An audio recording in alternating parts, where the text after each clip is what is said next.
নমস্কার বন্ধুরা, আমার নাম সোমনাথ। আবারও একটি নতুন ভিডিও নিয়ে আপনাদের সামনে উপস্থিত হয়েছি। আজ বলি আমার গ্রামের নাম হচ্ছে ডুড়কু, যেখানে প্রচুর পরিমাণে বেগুনের চাষ হয় এবং সেই বেগুনের পোকার সম্বন্ধে আজ আপনাদের কিছু আমি আলোচনা করব। আমি এখানকার চাষিদের কিছু পোকার ওষুধ ব্যবহার করিয়েছিলাম, যেগুলো ব্যবহার করে আমাদের গ্রামের চাষিরা খুব উপকৃত হয়েছেন।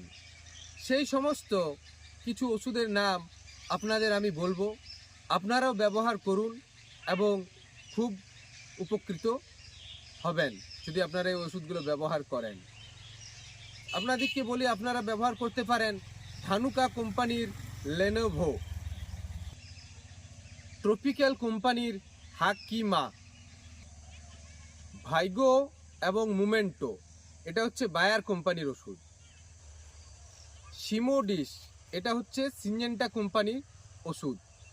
এই ওষুধগুলো আপনারা ব্যবহার করুন, তাহলে বেগুনের লেদা পোকা বা ডাঁটা ছিদ্রকারী পোকা বা ফল ছিদ্রকারী পোকার হাত থেকে আপনারা বেগুন গাছকে রক্ষা করতে পারবেন। আমার ভিডিও যদি আপনাদের ভালো লাগে তাহলে চ্যানেলটিকে সাবস্ক্রাইব করুন এবং ফলো করুন। ধন্যবাদ।